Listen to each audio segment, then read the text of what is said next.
they're all big games now, aren't they? That's what you want to be in the top 6 for. You're playing against the best teams in the country over the course of the season. So again, we're looking forward to it. We want a level of performance that we have produced in the last 3 or 4 games, but an end product obviously to it, which we haven't got in the last 3 or 4 games. It's my job to make the players relax and go and play their normal game. Ultimately there's only 3 points on it, but it could be obviously being directly below us and the opportunity to go a little bit further clear of Dundee, then it makes it very important. But there's no good winning this game and then going and losing the next 3. So yeah, there's still a lot to play for, a lot of points to play for, but a game that both will want to win, and we'll very much try to do that.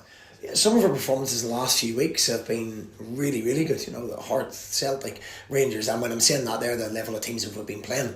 And they're the games we have lost, and we haven't quite bridged that gap, or as I've been quoted in saying, getting that marquee result. But the performance has been very, very good. I will take a really poor performance tomorrow and 3 points. It's now the business end of it where we want to gain points, where we don't need to play pretty football, we don't need to maybe do what we've done all season and try and control games.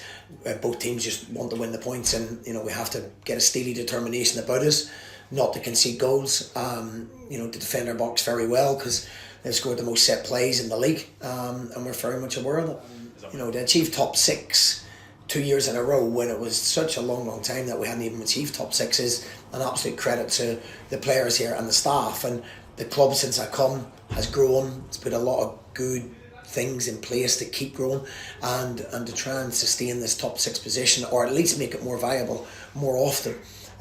So yeah, it's been enjoyable, but we want to finish the job off for the end of this season. We might be a smaller club, but I believe the attitude and the aims within the football club, we operate like a top 6 club in terms of our mentality, and the staff, I believe, are top 6 staff. So it would be a fantastic achievement for the group of boys that we've got, and I think that's something they thoroughly deserve. We've been in European position, I think, for 99.9% of the season, so we now need to go and finish it off. And I want to take the pressure off the boys and say go and enjoy, but we don't need to be pretty, we just need to win games. In terms of Tony, I think he's been fantastic. He's rightly been nominated for Manager of the Year. He's had a fantastic season, his first year in management. It doesn't get any better than that, so Tony should retire now. So he's done really, really well. He's somebody I have a lot of respect for. He's obviously been in the game, even though it's only his first year in management, he's been in the game a long time, worked under very good managers with Derek, obviously, for a long time. So yeah, delighted for him. It just shows there's a lot of talented Scottish football managers out there and UK football managers. Listen, I can't control what other people do. It's human error, and I make loads of mistakes myself, and so do the players. So all I can control is what I am working on every day, the mentality of the players. We can control our decision making for the 2 Rangers goals and lots of other examples. I can't control VAR.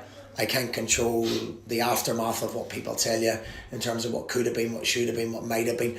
I live in the present. I try not to make an excuse mentality for it and blame everybody else. They say football evens itself up over the season, so I'm looking forward to the next 4 games.